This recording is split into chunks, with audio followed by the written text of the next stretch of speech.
Now what I want is facts. Teaching boys and girls nothing but facts. Facts alone are wanted in life. Plant nothing else and root out everything else. You can only form the minds of reasoning to animals one fact.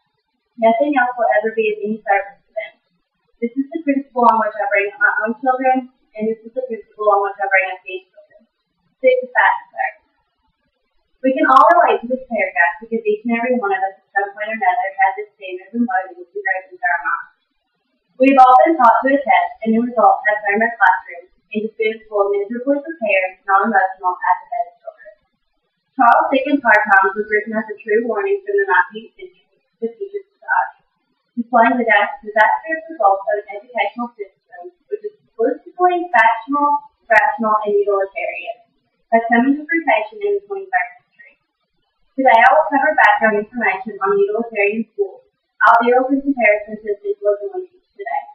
I'll discuss the essentialist philosophy of the No Child Left Behind program. And lastly, I'll compare an effective classroom from outsider's viewpoint.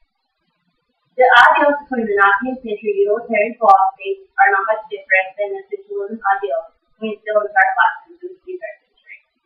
According to Merriam-Webster Online, essentialism is an educational theory and idea that skills basic to a culture to be taught to all alike by Congress. Essentialism was brought in the early slate in the 1950s by Admiral Rickover. His belief was to increase the world's knowledge of mathematics and science for it. The utilitarian philosophy was mainly to promote low economic families to better themselves by studying sciences and mathematics so they could bring themselves out of poverty. Now that we have discussed the many differences and similarities between the utilitarian philosophy and Hard Times and the essentialist ideas in public schools today, we will begin comparing the programs of today with the goals of the 19th century. The initial goal of the No Child Left Behind program was to help the poor rise out of their low economic status, just as Victor rises in Copenhagen. However, this act has left them in the same situation as before, teaching classes to the middle standards and only raising the bar. On January 8, 2012, President George W. Bush signed the No Child Left Behind Act of 2001 into law, alternating the current elementary and secondary education act. The No Child Left Behind Act was initially formed to help with those students who were having a more difficult time and learning the concepts throughout school by formulating and stated aspects. By the 2005-2006 school year, states were required to begin testing students in grades 3rd to 8th annually in reading and mathematics. By 2007, they had to test students in science at least once in elementary, middle, and high school. The test had to be aligned with state academic standards. All states had certain academic progresses one had to meet in the field of mathematics and science. Once very high-performing schools began to drastically downfall on improving their thresholds of standardization and benchmarks to high levels of failure. By 2010, 38% of schools were failing to make adequate yearly processes, up from 29% in 2006. In 2011, a warning was sent through Congress that failure rates were expected to reach as high as 82%. However, they were not quite that high, but the states did reach above 50%. The No Child Left Behind program, which initially enacted reading first, began to slowly cut the budget of reading and turning their eyes solely on the improvement of mathematics and science. Over the past 9 years, we have slowly turned our education system into the exact warning Charles Dickens sent out to teach society, of teaching nothing but facts and testing intelligence merely on the test of only mathematics and science. Lastly, we will uncover the ideals and effective classroom, both through Charles Dickens' satire of utilitarian philosophy and through the ideals installed in our public schools today.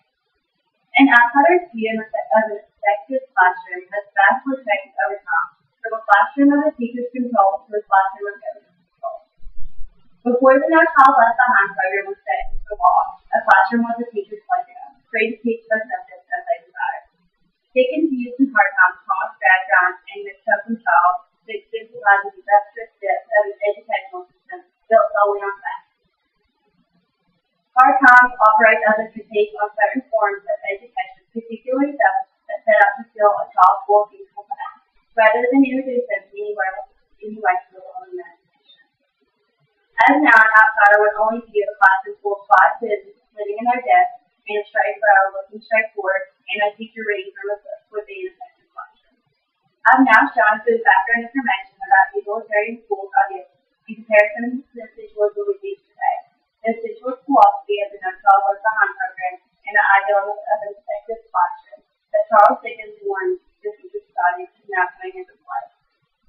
As one can see through Charles Dickens' warning to future society that is now coming into fruition in the 21st century, by the recent test in the art of anything of the imagination, it can slowly put a test of skill through economics and mathematics.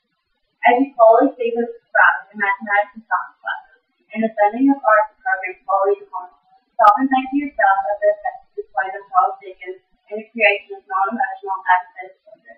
Is this really what you want